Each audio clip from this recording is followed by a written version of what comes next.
watching Let's Chat.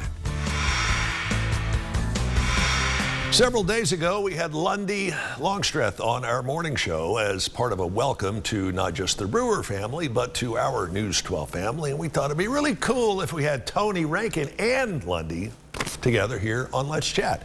We scheduled that up. Lundy is here. Tony was unable to make it because he has food poisoning. Yes, he's under the weather today. Nothing good ever comes out of that. No.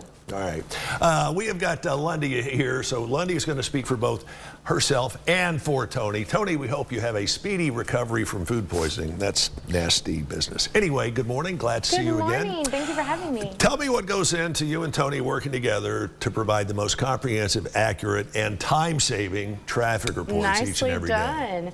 The only time Tony and I actually worked together was in training. So the training lasted maybe 4 days, and then this bird was left on her own. So I learned everything I could at early morning. So I would get there around 4:30 in the morning. Right. And our first traffic hit is at 5:17.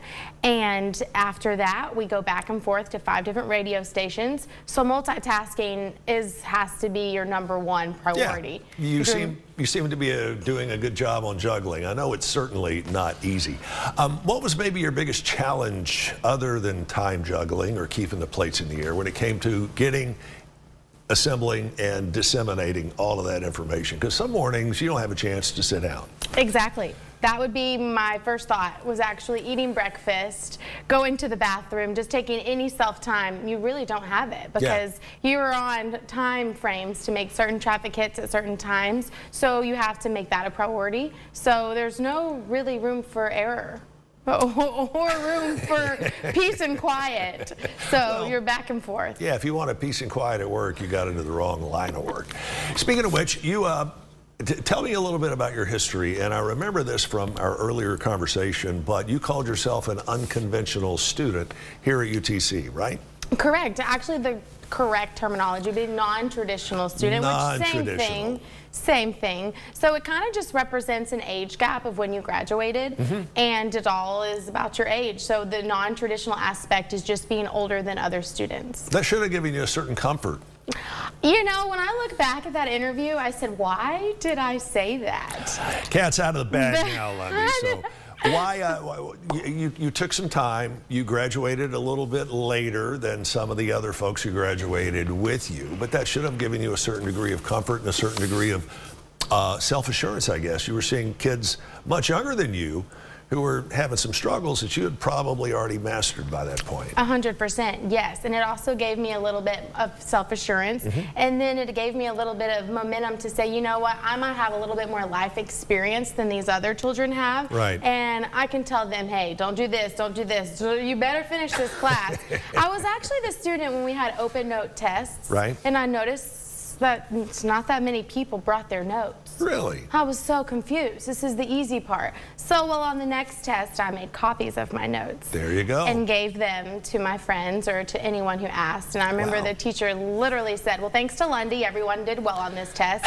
And we all just high-fived. So if there's an opportunity to take it serious at my age, I obviously did. What prompted you to get into broadcasting?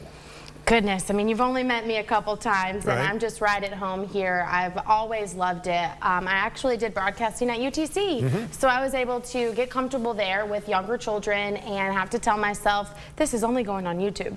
So take a deep breath and use this as practice, because it's a lot different than live radio, than live television. So I was able to be the set news anchor for 2 years. Sadly, COVID cut that short, but that experience let me digest the process and say, hey, it's actually doable, and if it's something that I'm passionate about, let's go with it. Well, it's certainly your enthusiasm for what you do and your knowledge about what you're doing and how you're doing it certainly comes across each morning and occasionally in the afternoon.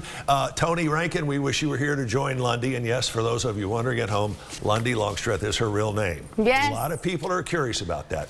We will visit with you again when we know Tony can be here, and again, Tony, food poisoning just felt. Most of us have had it. We've been there. We know what it's like. Hope you get better soon.